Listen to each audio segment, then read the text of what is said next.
The destructive core of Category 3 Tropical Cyclone Fina is set to pass just north of Darwin in the coming hours. Warnings for hurricane-force winds are currently in place, as well as for flash flooding and dangerously high tides. Fina is expected to track over waters between the Tiwi Islands and Darwin around 9 p.m. before strengthening into a Category 4 system as it heads towards Western Australia. Hundreds of people have sought safety in cyclone shelters, while thousands of others hunker down at home and wait for the worst to pass. Right on time, severe tropical cyclone Fina rolls in, bearing down on the Tiwi Islands. This is the worst storm that I've ever been at.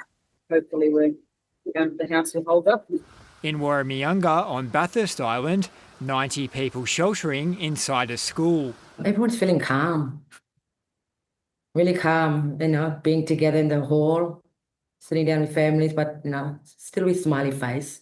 Like, we're all safe. We know the drills, what time's the strong wind gonna hit us. So we all prepare for that.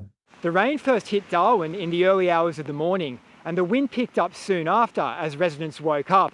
By 7:30, the cyclone had intensified into a Category 3 system as it moved closer towards the NT capital. Mid-morning on the Nycliffe foreshore, people taking advantage of the cool conditions. We just went jetty jumping. Yeah, it was pretty good. The fishing before the cyclone, absolutely amazing. Amazing 10-kilo goldies, dewies, everything on the bite. Kite surfers also revelling in the conditions. Some trees going down early. This roof just hanging on. Along Darwin's deserted party strip, empty pubs which had originally planned to stay open. A scheduled media event from authorities moved online due to the deteriorating conditions. Tropical Cyclone Fina is forecast to have sustained winds of 130 kilometres an hour, with possible wind gusts up to 185 kilometres an hour. The message is clear. Don't panic. Enact your plans.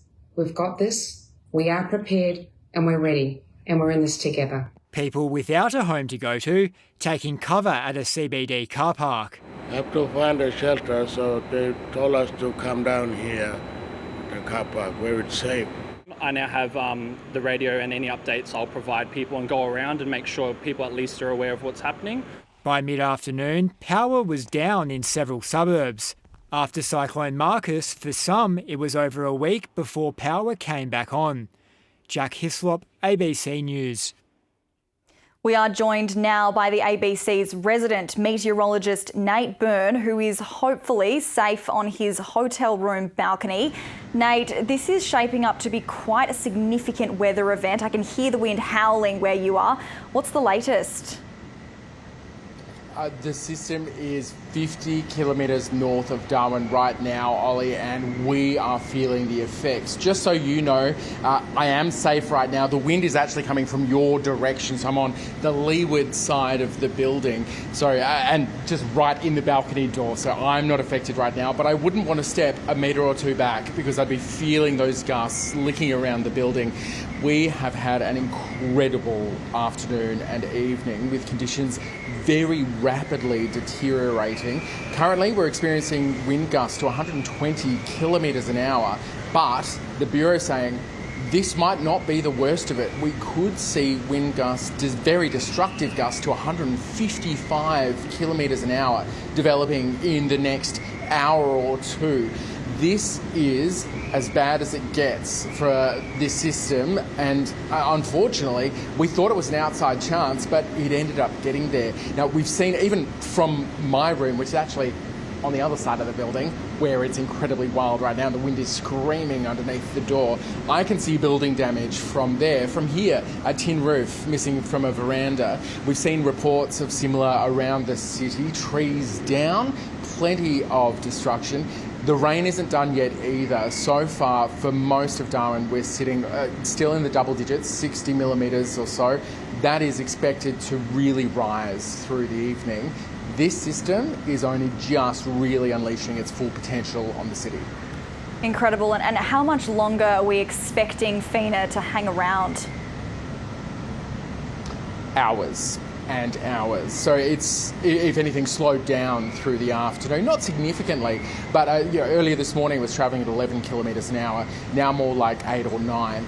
That difference in speed sounds small, but it means that instead of dealing with this for 6 hours, we're going to be dealing with it for 7 or 8 hours. Now, that is one thing for Darwin, where we're not feeling the worst of this system. The eye wall moving along the south coast of Melville Island and the Tiwis, there we're seeing destructive wind gusts to 205 kilometres an hour. So this slowing means a prolonged period with these wild winds. Now, we should, I'm expecting, and hopefully if the track doesn't change too much from here, see things easing as the sun rises tomorrow morning. But we could still see damaging winds continuing all the way through, potentially until lunchtime. The system will then continue to intensify. We're expecting to see it as a Category 4 tomorrow, but hopefully well enough offshore by that time that it won't impact the mainland directly. But it is an incredibly wild and dangerous night ahead. Well, Nate, thank you so much for that. Stay dry and stay safe. Emergency services are telling Territorians they should already be in their shelters. Here's the latest from the NT Incident Controller. There has been some confusion about pets and shelters. The car park shelters at the shopping centres are pet friendly, but your pet must stay in a vehicle or in a carrier. A reminder too that the shelters are not catered. You need to be self-sufficient and bring your emergency kits with food, water and bedding. If you are staying home, park your car and stay indoors until emergency services declare it safe to resume activities. We can expect to shelter in place overnight. Do not call 000 unless it is an emergency. Our Cyclone Fina hotline, 1800 888 901, is operational from 7 a.m. to 7 p.m. daily. This is for people looking for information about shelters, roads and transport, and general information about the cyclone response. Power and water crews are now sheltering and will resume operations once the cyclone has passed. There are power outages across the region, and these are to be expected during a cyclone. You need to be patient and crews will get to your area as soon as the storm passes. We will now cross to Chief Minister Leah Finocchiaro, who, like most of us, is sheltering at home. Chief Minister, thank you for joining us. How are things where you are? Yes, certainly we're seeing the full impact of those destructive winds, just like other Territorians, and Warramayunga would be experiencing even more than what people in Darwin are starting to see. And I would expect that, trees come down at my place and there'll be plenty of people with that shared experience tonight. Yeah, absolutely. I mean, we've heard about power outages across multiple suburbs, as you say, trees down on power lines. What's your biggest concern at the moment?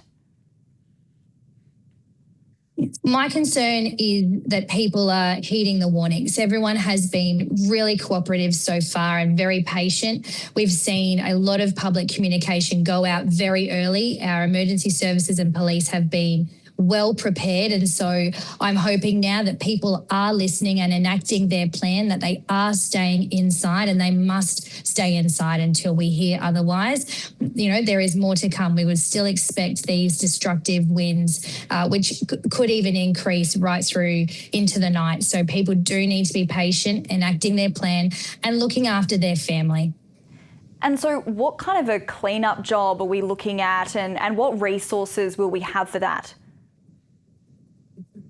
We have our emergency services, our volunteers, our police. There are a range of service providers who are ready to go, but it has to be safe for them to be able to head out and do that cleanup work. So once we hear from authorities, hopefully tomorrow, around when it is safe for people to start leaving their homes, our police and other services will be out doing that incident mapping and surveying to make sure we understand the landscape, and then we can deploy our resources out to be supporting Territorians who really need it. So we do need people to be patient. The next stages will take time, but we will get through it together as a community. Chief Minister Leah Finocchiaro, thank you so much for joining us. The Prime Minister, Anthony Albanese, is in South Africa. He sent this message to Territorians. NEMA is monitoring the situation closely, and my government is working with the Northern Territory government. We stand ready to provide whatever assistance is necessary.